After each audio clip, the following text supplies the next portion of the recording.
Right, with us we've got Greg Smale. He's of the International Canoe Federation. Now, Greg, you're here in Namibia for the African Canoe Polo qualifiers for the World Cup. Just tell us a bit about this tournament, please.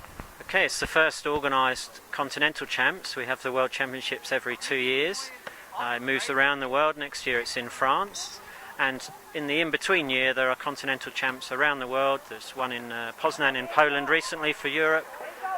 There is one in India for Asia, in New Zealand for Oceania, and in Brazil for Americas. So this is great that Africa have got a more formal competition and the start of growing the competition, we hope.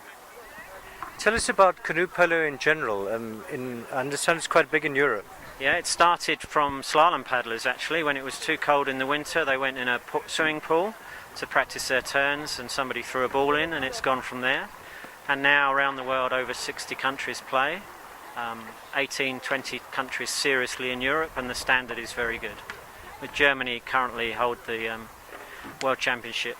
World Games titles for the men and women, so they're the teams to beat at the moment.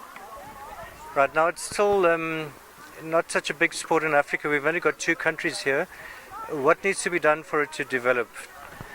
Have this structure, and the trick is to keep the alternation every second year, so that next time go to South Africa, and then 4 years time back to Namibia, and then start to invite the other countries.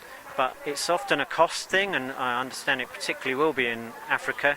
The trick is to have equipment here for travelling countries like Kenya to use. I understand they play in Zimbabwe already, and they play in Algeria, but the cost is enormous. And it's the same for America. To go from Canada to Brazil is a big trek, like yourselves.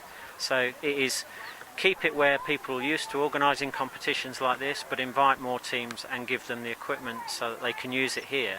Not that they necessarily take away, but they know that all they've got to do is get here. Right. And Greg, you've flown down especially for this tournament. What have you seen so far, and are you impressed? It's well organised. I know some of the South African men in particular from the World Championships in the past, and also the Namibian under-21s from last year's World Champs, and we invited them as a wild card. So when Rianne said, we're organising a proper competition, it's like, we need to be here. As an international committee, we try and represent all of the continental champs now. So we're sending somebody to Brazil in a few weeks' time. We've been in Poland, we will be in India. We've missed out Oceania this year, but went last time. So we try and help. I've done some refereeing here. I'm coaching one of the developing teams, giving a coaching session at 2 o'clock. So as much as we can to help.